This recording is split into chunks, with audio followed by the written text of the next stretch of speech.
तो मैं यही कहूँगा कि जो समय है वो बहुत ही कीमती चीज़ है। अगर आप इसे अभी बर्बाद करते हैं तो कुछ समय बाद ये आपको बर्बाद कर देगा, इसलिए अभी आप मेहनत करें। दोस्तों, तो आपको एक नई वीडियो में आपको स्वागत है। तो जैसा कि आपको थंबनेल देख के पता चल गया होगा कि हमने वहाँ पे लिखा है कि सितंबर से पढ़कर टॉपर बने। तो क्या हम सितंबर से पढ़कर टॉपर बन सकते हैं क्लास 10th में? बिल्कुल बन सकते हैं। दोस्तों, आप सोच रहे होंगे कि सिर्फ 5 महीने हैं, टॉपर बन पाएंगे नहीं बन पाएंगे, ऐसा ही फेक वीडियो ये बना दिया है। लेकिन देखिए, मैं अपना पर्सनल एक्सपीरियंस से ये वीडियो बनाया हूँ और ये वीडियो नहीं है, बहुत लंबी जर्नी का एक पार्ट है। तो इस वीडियो को आप पूरा देखिएगा तो और जो बात इसमें 5 पॉइंट आपको मैं बताने वाला हूँ, अगर इस 5 पॉइंट को अगर आप फॉलो कर लेते हैं तो आप क्लास 10th में बिहार टॉप नहीं कर पाइएगा तो कम से कम स्कूल टॉप तो कर ही जाइएगा, अगर इस चीज़ को आप फॉलो कीजिएगा तो। ठीक है, तो चलिए वीडियो को हम स्टार्ट करते हैं।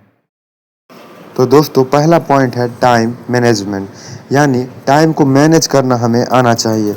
तो टाइम टेबल मैनेज कैसे होगा, उस लिए हमें टाइम मैनेजमेंट के लिए हमें एक अच्छा सा टाइम टेबल बनाना होगा। टाइम टेबल यानी हमें ये चीज़ फिक्स करना होगा कि हमें आज कौन सा सब्जेक्ट पढ़ना है, यानी इसे टू डू लिस्ट भी कहा जाता है, और जो 100% उपयोगी हो। ठीक है दोस्तों, और इसको हमें हर दिन फॉलो करना है, किसी भी हालत में हमें फॉलो करना है। ये कि हमें इतना टास्क आज कंप्लीट करना है, बायोलॉजी का क्लास अटेंड करना है, फिजिक्स का करना है, इतना रिवीजन करना है। ये सारी चीज़ें आप करते हो तो पक्का टॉपर बनेंगे। क्योंकि दोस्तों, मैं एक बात बता देता हूँ, जो समय है ना, एक बार अगर चला गया ना तो फिर वापस लौट कर नहीं आएगा।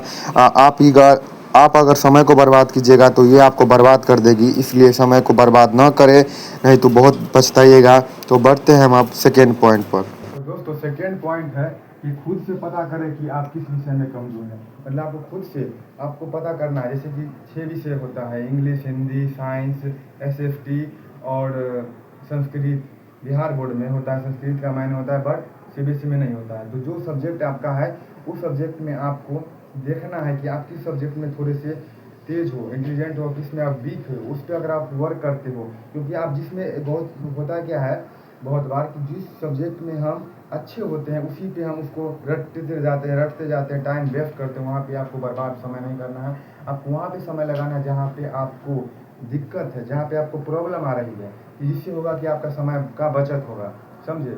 और इसी में है कि देखिए, आपको ये भी पता करना है कि आपको अंदर ना पूरा जांच लेना है कि क्या क्या हमें छूटा हुआ है सिलेबस में। सिलेबस को टाइम पर भी कंप्लीट करना होता है।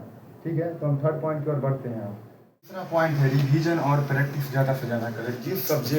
जिस टॉपिक को आप पढ़ लिए हैं, समझ लिए हैं, उसको ज़्यादा से ज़्यादा रिवाइज कीजिए कि आप उसको भूल ना पाए। और अगर मैथ्स का कोई भी क्वेश्चन है तो उसको आप प्रैक्टिस पे ध्यान दें, क्योंकि प्रैक्टिस मैक परफेक्ट होता है। ठीक है, ये लाइन आप भूलिएगा नहीं कि प्रैक्टिस मैक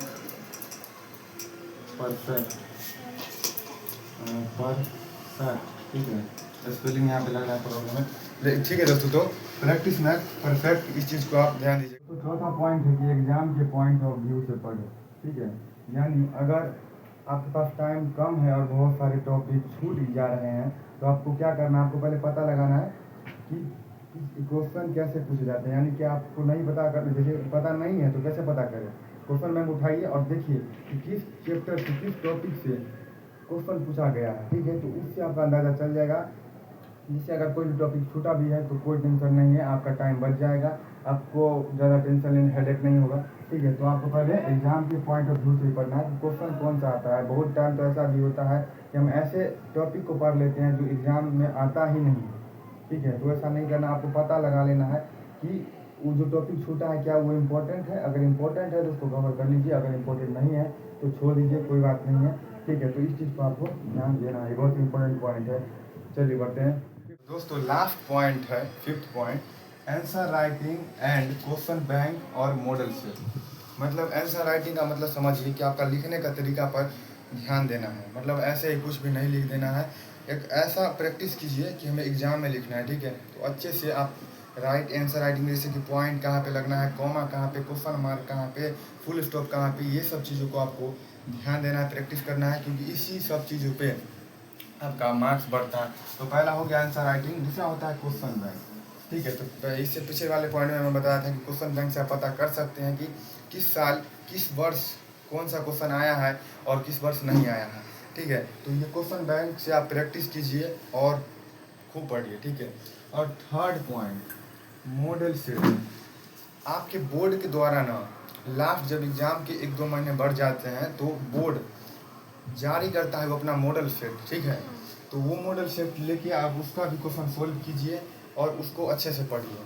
तो ये जितने भी मैंने 5 पॉइंट बताए, अगर आप ये सारे 5 पॉइंट को कवर कर लेते हैं। पहला पॉइंट था कि आपको टाइम मैनेजमेंट करना है, दूसरा था कि आपको खुद से पता करना है कि किस सब्जेक्ट में आप वीक है, तीसरा पॉइंट था कि रिवीजन ज़्यादा से ज़्यादा करें, और चौथा पॉइंट था कि एग्ज़ाम के पॉइंट ऑफ व्यू से पढ़े, और लास्ट पॉइंट जो है आंसर राइटिंग, क्वेश्चन बैंक और मॉडल सेट पे ध्यान देना है। तो दोस्तों इस सारे टॉपिक पे जितना भी मैंने बताया, अगर इसको पॉइंट पे अगर आप फोकस करते हो तो आप इतना तो है कि आप, मैं दावा से कर सकता हूँ कि आप स्कूल टॉप कर जाइएगा। अगर बिहार टॉप नहीं कर पाएंगे तो ये इस सारी चीज़ों पे आपको पूरी फुल फोकस करना होगा। तो दोस्तों इस वीडियो में बस इतना ही है। मिलते हैं किसी और वीडियो में किसी नए टॉपिक के साथ। तो वीडियो को लाइक कर दीजिएगा और चैनल को सब्सक्राइब कर दीजिएगा।